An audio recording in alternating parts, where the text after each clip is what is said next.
Hey everyone, I've done the Kingdom Hearts Birth by Sleep No Jump challenge, I've beaten the game only using the attack command, and I've beaten the game only using D-Links. Well, today I'm doing the most unoriginal challenge I can think of and finding out if we can beat the game on critical mode at level 1. Huge shoutouts to GameChamp 3000 as they inspired these level 1 challenges. The rules for the run are quite simple. All I need to do is beat the game at level 1. That's it.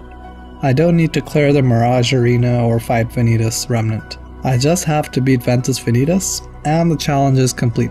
And that's the only rule. When the run starts off in Land of Departure, this will be exactly how it is in just a regular critical mode playthrough. I did take enough damage to have my HP bar go into critical state, so I'm already starting this challenge off on the wrong foot by being near death within a minute of starting the game. When we enter Castle of Dreams, here is where we will be able to actually activate level 1 on critical to make this a level 1 challenge. So even though this is a level 1 playthrough, we are still going to fight enemies. The reason for this is that although Aqua won't level up, her commands will level up. I'm jumping ahead, but you guys could probably guess why this is important. Later in the game, when I'm melding commands, 2 magnets will make Magnera, and they will need to be leveled up in order to meld. Level 1 commands don't meld.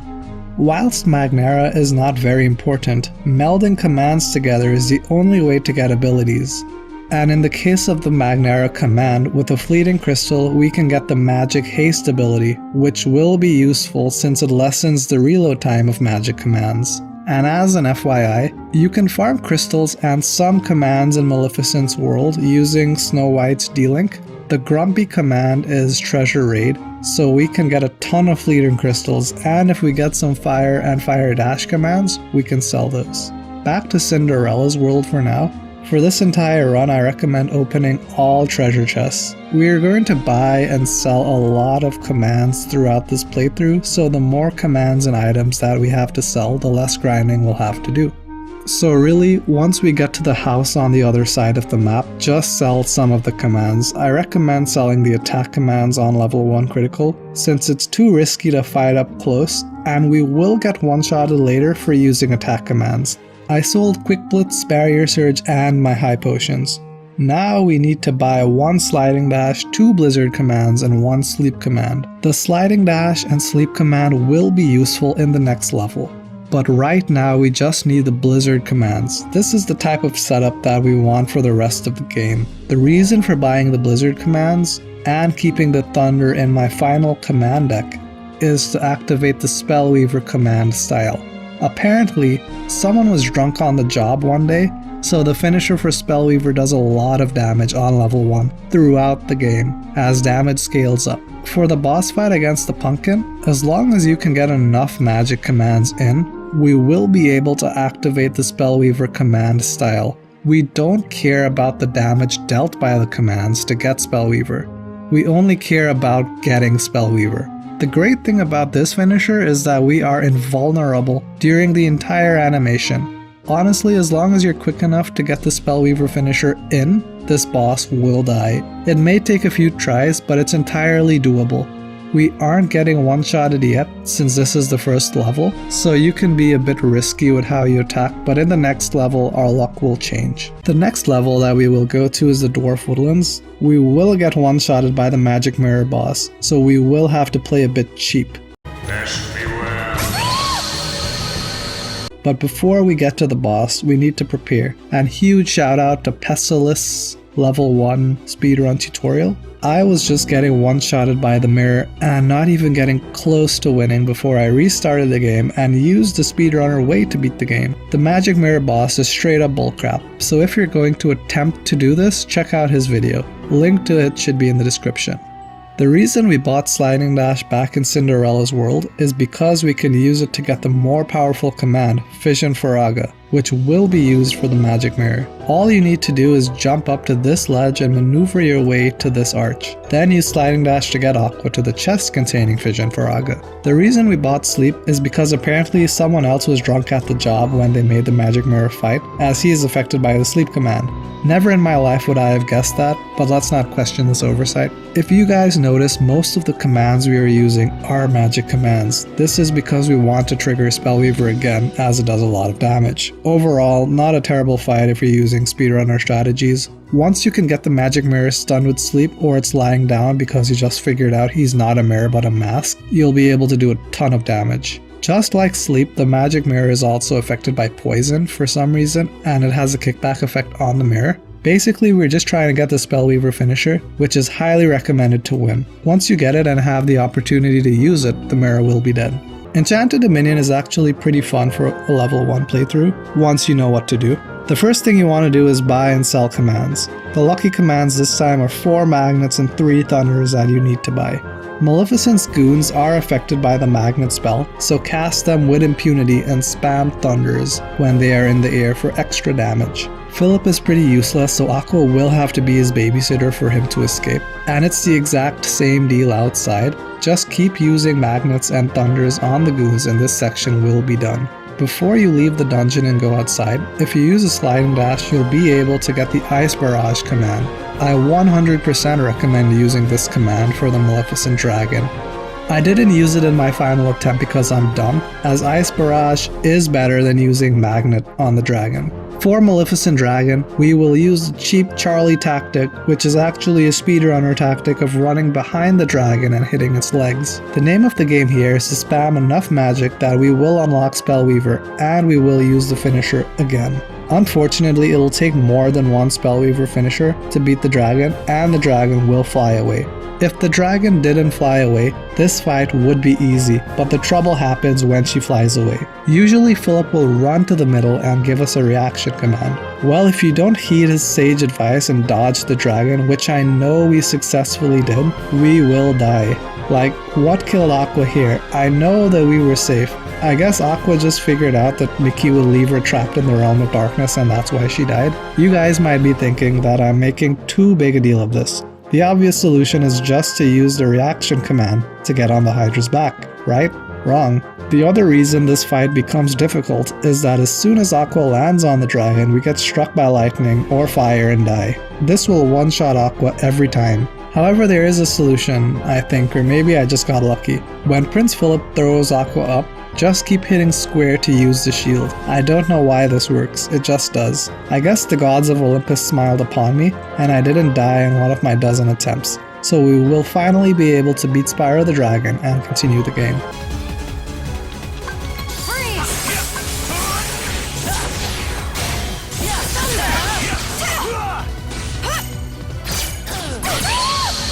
Now we are in Radiant Garden, and guys, the fight against the Transformer is terrible. He can one-shot us within a few seconds of the fight starting. What is recommended here is to start the fight by using Ice Barrage on the enemy and then spamming all your magic. Ice Barrage hits multiple parts of the robot and takes the longest time to recharge, so use that first. I don't actually have good advice for this fight, just spam the Magnet and Thunder commands until eventually you get Spellweaver, as that will be your main damage dealer. And yes, that means the Terra and Ven are worthless trash, since they deal no damage. They don't help Aqua one bit and just steal the HP orbs when a part of the Transformer is destroyed. My obvious advice is to not rush the fight. We still don't have second chance and once more yet, so we can get one-shotted or killed in a combo, so for now we're going to take it slow.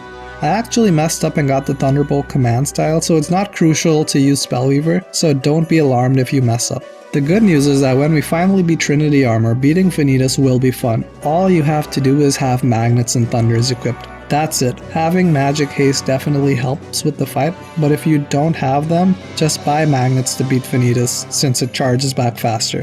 Having the Magnera command is not crucial either. Vanitas for some reason is vulnerable to magnets, so as long as we keep casting magnets and sprinkling in some thunders for extra damage, this fight will be over in a minute. It's a bit boring compared to other fights, but this will be the easiest boss in the run for us. It's actually very ironic considering how Vanitas is also the hardest boss in the run later in the game. After that very easy boss fight, we then have a very hard game of Fruit Ball. I just hate Fruit Ball. So now we are in the part of the run where it goes fast. The Magnet and Thunder combo, which we use for Vanitas, will pretty much be our only means of attack for all regular enemies left in the game. When we land on Olympus and have to fight with Hercules, just spam Magnet and Thunder and you should be able to clear the outside of enemies. You shouldn't have to worry about dying either, as you'll be killing enough enemies that when the big red shield dudes show up, you'll have Spellweaver just ready for them. Or you can use an Ice Barrage attack to kill them. And none of that matters anyway since we keep spamming Magnet. The same tactic will work for the entirety of the Colosseum tournament. It's cheap to keep spamming the same commands over and over again, but it works. And if you've seen some of my other challenge videos, I'm very cheap. After you complete the Colosseum tournaments, you'll have to fight Zack, Hades, and the Ice Titan. Leave them for now. Bosses from this point out will have special strategies. Head over to Stitch's level. Basically, you're going to be spamming Magnet and Thunder for the majority of this level, up to Gantu as well. This level is a bit harder than every other level thus far due to one enemy, the Jellyfish Unversed. This will randomly decide to shock Aqua, and if they do, you'll die. It's not a huge issue though, as you'll have to approach them cautiously. The secret is to not rush. A spot where we definitely can't rush will be the outside. This part is some BS. Look at this clip guys and tell me how I died. Aqua can get nudged outside and die for some reason, so just use the wing arrow commands and keep shooting to kill the enemies. This is a tough / boring part and it'll take a few minutes, but it's consistent and you won't die. Enemies will still approach Aqua and kill her even when spamming this attack, so it's not entirely mindless. Eventually you'll make it to the Turo Transporter section where we have to fight with Stitch, and this is another Magnet and Thunder spam fest, so it'll be easy to clear. Okay guys, we are going to take a minor detour in the run. It's going to be one of those runs where we are as cheap as we possibly can. We will need ingredients to make the Fabra Cadabra ice cream. This might be a good spot to find some ingredients. Wrong game, Donald, but you're right. We need ingredients. So what is ice cream and why is Fabra Cadabra important? Ice cream in Birth by Sleep automatically lets us go into a command style, and the Fabra Cadabra ice cream flavor lets us go into the Spellweaver command style. Since Spellweaver is the best finisher, we will be abusing this for the remainder of the game. I'll show the power of ice cream in a bit. First we need to get the ingredients Donald was talking about. If we go back to Deep Space where we fought with Stitch near the Turo Transporter, we will be able to get one of the 3 ingredients to make Fabra Cadabra. All you need to do is spam your Magnets and Thunder. You can only hold a maximum amount of 99, and you'll hit the limit in maybe 20 seconds. Our second ingredient is an Olympus. If we go into Thebes, one of the corners has the enemies needed to get the second ingredient for ice cream, and spamming Magnet and Thunder will also be effective here. And the third and final ingredient can be found in the Dwarf Woodlands. Same deal here guys, just spam Magnet and Thunder to win. And all that is needed now is to return to Disney Town and give Huey, Dewey, and Louie the ingredients, and they'll give us the wonderful, near game-breaking Fabra Cadabra ice cream. This will be super useful. So now that we have the near game-breaking ice cream command, we can return to Deep Space and fight Gantu.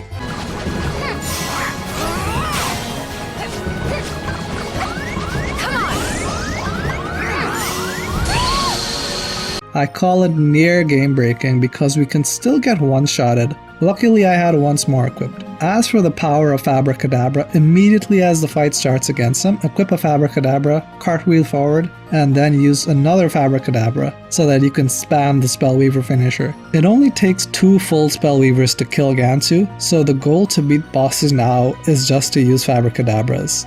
From now until the end of the game, there are no mandatory fights against regular enemies, so you can have your boss fight only command deck equipped. When we return to Olympus to finish our unfinished business, we will have to fight Zack. Before fighting, there are a few things we want to do. Buy some ignite spells, since these damage all bosses going forward, and it's a good way of damaging bosses from a safe-ish distance. What you really need to do is buy another barrier and Esuna, so that you can meld a renewal barrier. If you use a pulsing crystal, it'll give you second chance, so you aren't one-shotted. And secondly, if you meld 2 Magneras together with a Wellspring crystal, you'll get the once more ability. Having second chance and once more will help so that you don't get one-shotted with future boss fights, and it's highly likely that you'll get one-shotted. And of course, you will need renewal barrier. In later fights you won't have a second to heal, or healing may be too risky, so shielding to recover health is a must. As for the Zack fight, you can probably tell this fight was really easy, especially since we can just spam Fabricadabra to beat him. The Hades and Ice Titan fight is somewhat random. When the fight starts, Hades will either walk to the right of the Ice Titan's leg, which is what we want, or he'll walk forward and away from the Ice Titan. We don't want that. We need him close to the Ice Titan for two reasons, and this all relates to Spellweaver. The first reason this is bad is because when Hades walks away from the Ice Titan, we can get killed by the Ice Titan since he shoots ice at us from that range. And Hades will of course do some punches to finish the job. This is avoided if we are next to the foot. The second reason is that we want the Spellweaver finisher to do double duty. When we are damaging Hades by spinning around, we also want some of that damage to be dealt to the Ice Titan. The less time that we have to spend fighting these bosses, the more likely we are to survive. Of course, I'm hyping them up a bit too much. This fight takes less than a minute to beat, and once you get Hades to walk by the right foot, you'll probably win the fight on your first attempt. I'm telling you guys, Fabricadabra is the MVP of the run.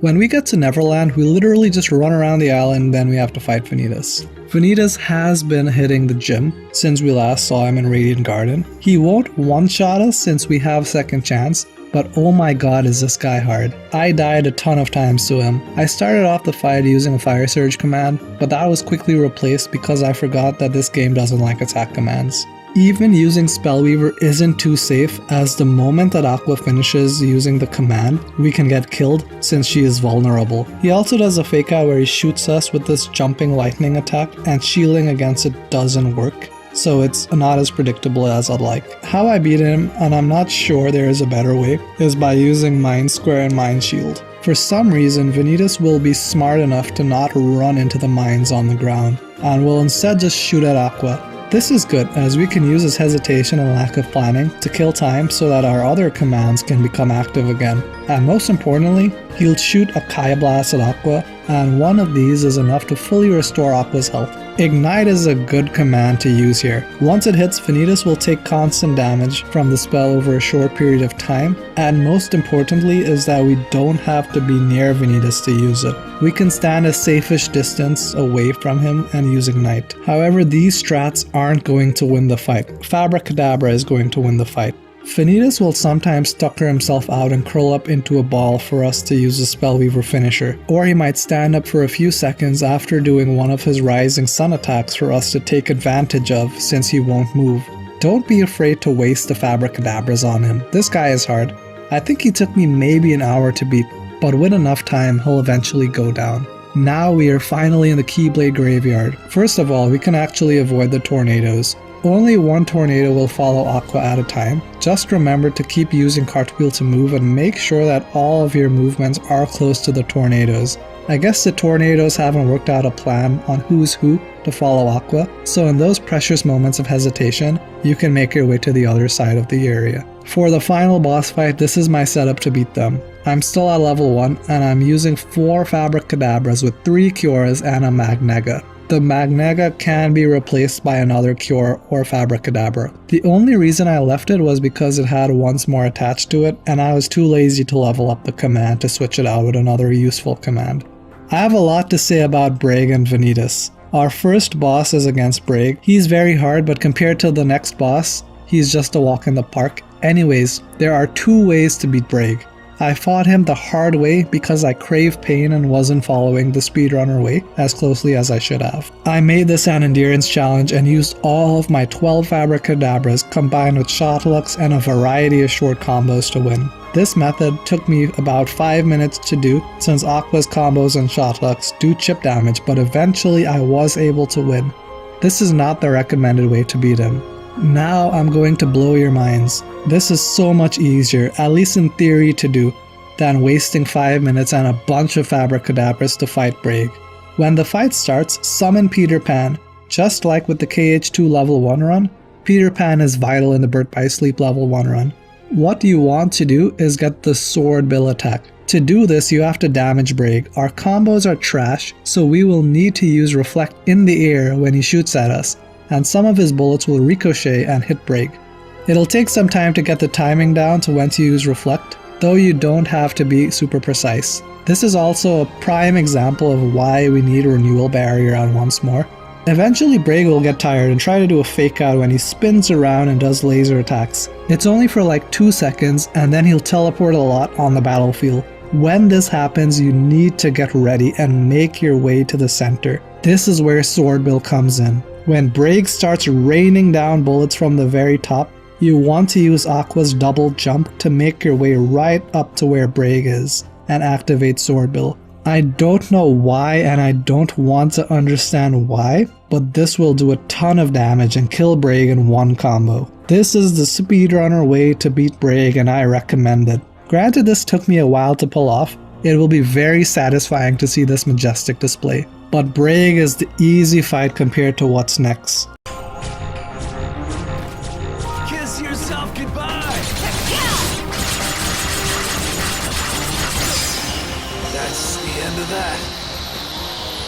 Ventus Vanitas is the hardest boss in the game. Here are just some of the deaths. At the end of a Spellweaver finisher, we can die. A personal favorite of mine is the linear flying Ventus death. You can also die at the start of the fight for jumping because Ventus doesn't like when girls are on top. But by far, my absolute favorite is the Max death. All of this is to say that I have a lot of deaths. This dude homes in on Aqua and moves way too fast, so a lot of my deaths felt unfair. This fight took me at least 2 hours to beat. If you don't have second chance or once more yet, you'll probably need it now. And there is something to worry about during this fight. I want you guys to look at my command menu. Obviously I have all my Fabricadabras. There are 4 slots of Fabricadabras and 3 in each slot, so that's 12. Apparently when you die and use the retry option, your items will be gone forever. Even though I started this fight with 12 of them, I eventually got to a point of no return. When I restarted the fight against Ventus, I had no Fabricadabras, even though in the literal same fight a dozen retries ago I had full Fabricadabras. The game just got rid of the items for some reason. I legit don't know what happened here. This is why I have the easy and hard versions of me fighting Brig. I was forced to redo the Brig fight because I didn't have more Fabricadabras because the game took them away. The Ventus Vanitas fight is hard enough, but having to redo the Brig fight solely to refill Fabricadabras is a chore. As for the strategies to beat Ventus Vanitas, you're going to want to rely on the Spellweaver finisher to damage him, even though it's not safe. But there are 2 surefire times when you should do this. Whenever the boss goes to the center of the arena and crouches, use the Spellweaver finisher on him. However, there's a catch. You need to be close to him. You don't have a lot of time to use it when he crouches, so you won't get the full damage. We have more than enough Fabricadabra ice cream to kill him, but there isn't a lot of room for error to just keep wasting them. The second reason to not go is if you have low health. More often than not, after you harm the boss in the center, you'll get hit. So if you have 1 hit point, heal yourself and don't bother to damage him this time. When he does this move and you decide to not go, use a shot block. I use the bubble shot block. This makes Aqua invincible, actually damages Ventus, and wastes time, all of which you want. The second time to damage Ventus Vanitas with the Spellweaver finisher is when he comes out from the ground to do his fire attack. This is a bit more skill based than when he goes into the middle, but if you time it right, you'll be safer. And guys, don't get frustrated if you fail a lot. I did this fight and the Brig fight for hours and it's terrible. I rage quit a few times when I ran out of ice cream and I just stopped playing the game for a week because this fight is BS, not BBS, BS. Mickey also damages Ventus Vanitas with his Keyblade strikes. It's not a lot, but it's something. You can actually use this time to cast Cure on yourself, or if you're feeling lucky, get in 2 Keyblade swings on Ventus Vanitas. Only do at max 2 though. If you do 3, Ventus Vanitas will break out of the combo and kill Aqua. You won't rely on this, but every bit of damage helps. But after a lot of crying, broken controllers, deals with the devil, and discussions with my local police officers, I was finally able to beat Ventus Vanitas.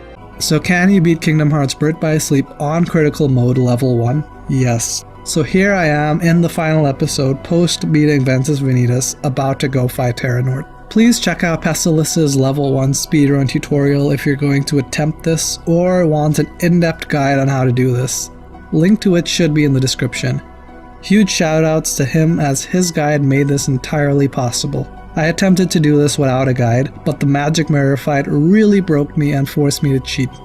If you do attempt this challenge with or without a guide, the hard bosses will definitely be the Maleficent Dragon fight and the final boss. I spent the most time trying to beat those fellas, and my final time does not include the rage quits I had from this fight. The Peter Pan D-Link really came in clutch for Braig though, as that fight really wasn't fun using regular combos.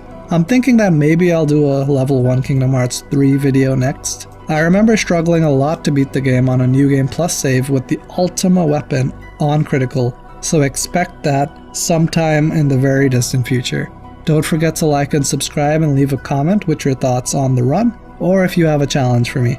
I hope you guys enjoyed the video, and thank you for watching.